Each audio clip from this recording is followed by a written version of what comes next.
Alyssa, I wanted to know, on a night like tonight when you turn more into a scorer than we're used to seeing, is that just based on how they're defending you on the other side, or what makes you decide to focus more on offense versus facilitating as much as you normally do? It's playoff time. We kind of went through a little drought, and this is what I live for. Playoffs is what I'm waiting for all season long, and that's my game.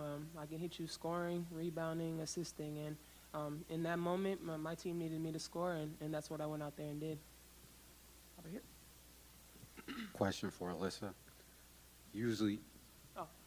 we're used to seeing Dijonai lock up and put the straps on, but you had a moment yourself in the third quarter where you locked up and caused a shot clock violation. Could you talk about the defensive effort that you put in on that side of the ball? Yeah, I mean, I've been on the all-defensive team multiple times for a reason, and in that moment, I like to mess around with Nay and do her little thing just to have fun, but just a huge moment for us, and getting a shot clock violation, and anytime you get anything like that, it just gives your team even more momentum, and it got our fans going as well, so just a lot of fun out there. Maggie? Oh, sorry. Dom, and then Maggie. If you could both kind of speak to it, but how has Marina fit in with the team coming in the middle of the season, late in the season? Obviously, she's got someone who you seem to want to have the ball in a big spot as much as anyone. She had a big shot tonight. So how has she fit in, and how has she become maybe a little bit of an difference maker for y'all? We knew she was going to be a difference maker for us. Part of the reason why we went out and got her. She's a different guard for us that can create and is not scared of the moment. And, unfortunately, Ty goes down with the ankle injury. But to have somebody like her off the bench that comes in, and she's a bucket. And, we were honored to play harder defense. And she goes out there and does that for us as well. And she's just come in and been a great teammate and has done whatever has needed to be done, whether it's come off the bench, be in the starting role, and definitely happy to have her on our side. Also for you, AT, you've said before you see a lot of yourself in Dijonai. You've been here you've been here her past 4 years. What's it been like to see her get MIP, especially only 4 years into the league? A huge moment. I mean, we've been on her over her entire career just because we know what she's been capable of, and I think this is just a moment that shows just the beginning of what she's capable of. We've always had the utmost belief in her, and just a cool moment just to see her, get the recognition that she deserves, and, this is just the beginning for her. And also for Dijonai, just on winning that award, what did it mean to you? And then the second part to that is Veronica Burden obviously had a bigger role tonight than usual. I saw you were kind of celebrating with her after the game. What did you tell her, and kind of what was it like to see someone who normally doesn't play as many minutes have such a pivotal role in a win tonight? Yeah, it's always exciting to have, your hard work and all those things recognized, but also, shout out to my team because the position that we're in allows me to be able to garner awards like that, finishing at the top half of the league. And then with V's ready every time whenever her number is called, whether it's for 2 minutes, whether it's for 25 minutes, it doesn't matter. And she's been on the all-defensive team in college, and she knows that that's one of her roles on this team is to pick up and to guard people 94 feet, and I think she did an amazing job of that, especially. And then on the offensive side, she was aggressive today, and we needed that. We really did. She had to step up. Like AT said, Ty's down right now, and other people had to step up between her, Liv, Marina. Like, they had to step up, and they did that. This question is for both of you. There's been a lot of noise across the country heading into this series and before each game, but before each tip-off, from each tip-off to the final whistle, the Sun have been locked in, professional, and taking care of business. What does it say to the professionality of this team that you've been able to shut out the noise? Honestly, it's been a lot of nonsense. I think in my 11-year career, I've never experienced the racial comments from the Indiana Fever fan base. We had her face on a serious matter that happen in this world, and it's unacceptable, honestly.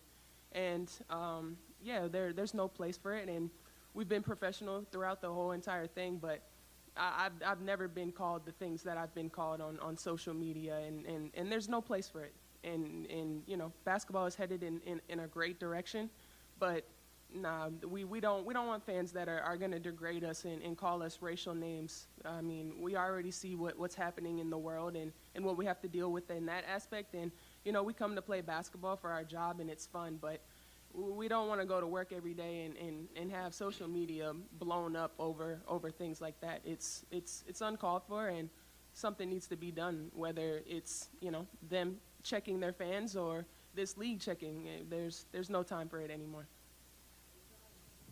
Hey, this question is for Dijonai.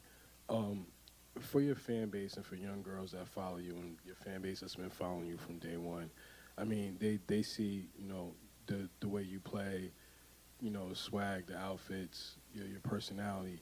But can you speak to what they don't see behind the scenes that put you in that spotlight today, that people noticed you were the most improved player tonight? I think it's just, like, I've had a journey to get to this position, from high school to now, just all the injuries, the year-long rehabs. Like, unless you go through it, injuries like that, like, you really don't understand what it takes to get you out of those places. And so, like, whenever I'm on the court and whenever I'm playing, I literally think back to those days in rehab, those days in physical therapy and all those things. Just wanting to be able to stand up, wanting to be able to bend, wanting to be able to, you know, straighten your leg, just like the little things. And I think it makes you play with a greater sense of urgency, a greater passion. Just, I mean, you see I'm out there, I'm having fun. Like, I love basketball, and I know it's like to have it taken away. And so I think that that's the biggest thing for me, is that every single time I'm out there, like, I'm going to go 150%. And I think that that's what they've seen over the years since I've been with Connecticut.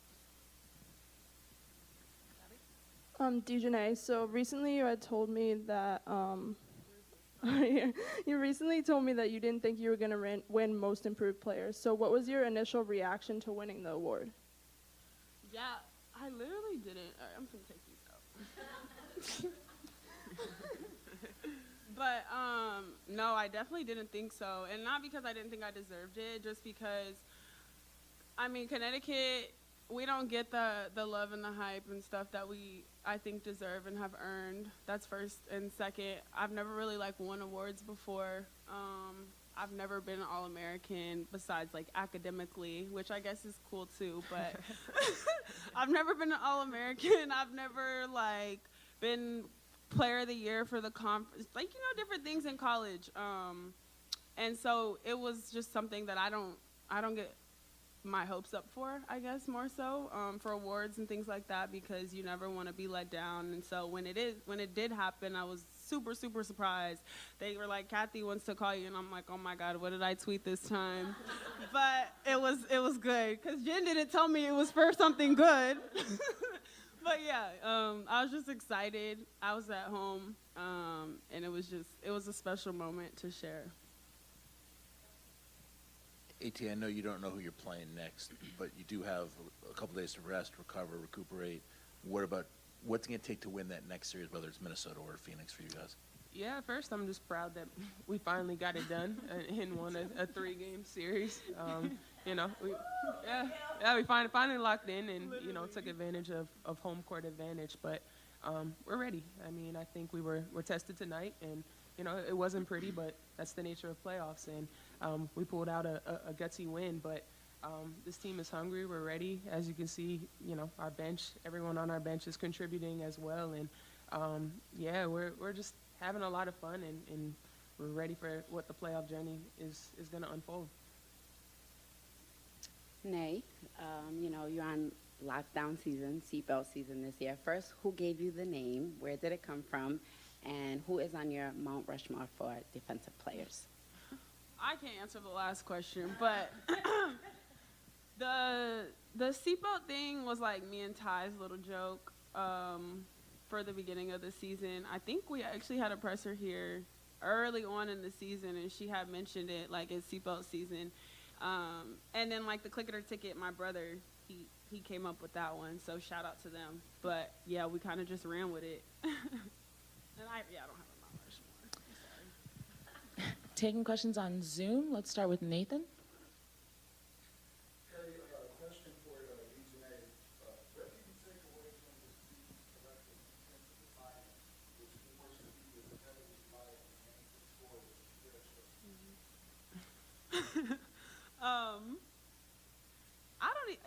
I think everybody stepped up, like, defensively.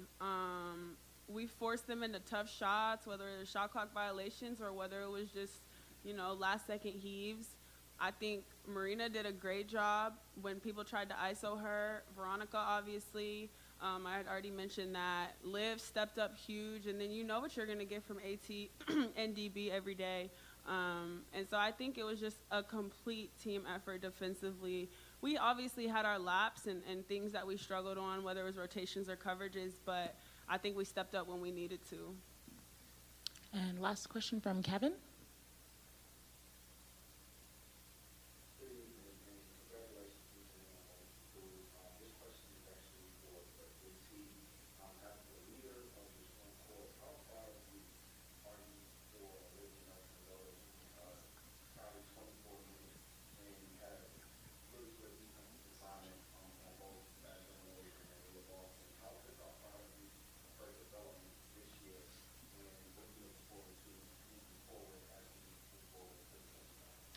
Yeah, I mean, we're super proud of Liv. I mean, she had huge minutes and moments down the stretch, and just credit to her growth. Last year she kind of got thrown into the fire with Bree's injury, and she stuck with it. And we're super hard on her at times, but from the moment she stepped on the court, she was locked in, and that's what it's gonna take. And like we told her, we're super proud, and this is just the beginning for Liv, and she's just going to continue to get better and better each and every time she steps onto the floor. Thank you, ladies.